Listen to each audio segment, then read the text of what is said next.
Bismillahirrahmanirrahim. Assalamualaikum warahmatullahi wabarakatuh.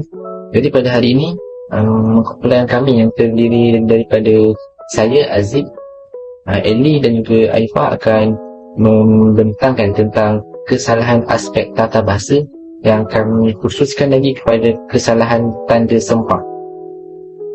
Definisi tata bahasa.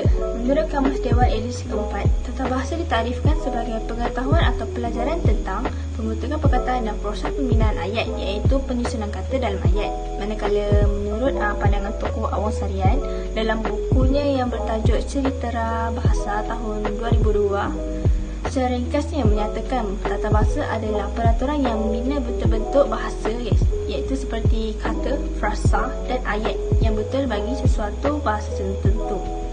Okey, maknanya di sini tata bahasa ini dia merupakan panduan ataupun kamus untuk kita dalam membina sebuah ayat.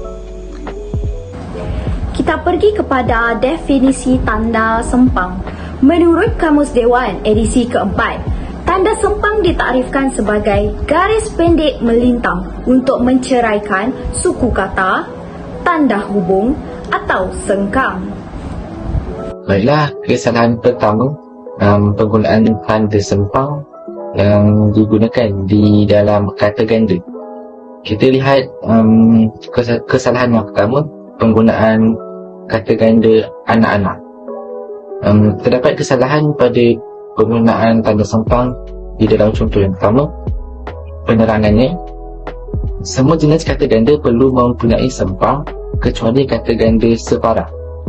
Kata ganda ada banyak jenis, contohnya seperti kata ganda separa, kata ganda penuh, kata ganda berentak dan juga kata ganda berimbuhan.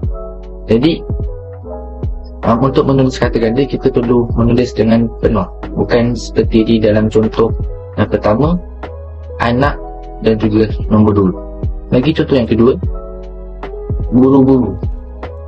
Bagi kata ganda yang di-type menggunakan komputer, tanda sempang yang berada di tengah tidak perlu dijarakkan dengan perkataan pertama dan kedua. Maksudnya, tanda sempang tu dapat dengan kedua-dua perkataan.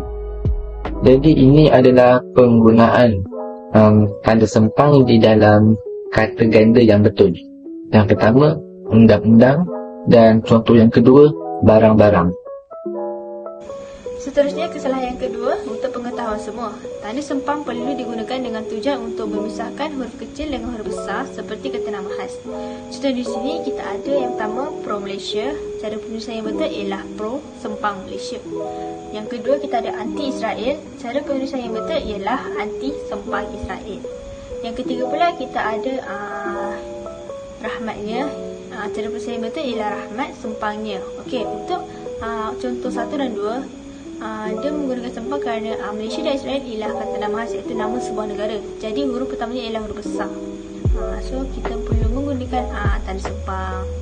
Contoh lain yang saya dapat dalam buku yang saya perasan ialah anti penuaan. Dia salah kerana penuaan bukan kata nama khas dan huruf pertamanya tidak menggunakan huruf besar.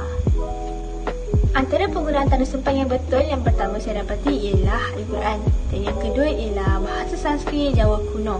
Okey, kenapa perkataan bahasa Sanskrit Jawa kuno ini betul? Kerana Jawa kuno ini merujuk kepada sekelompok manusia dan dia merupakan kata nama khas. Jadi huruf pertama dia mesti besar kan.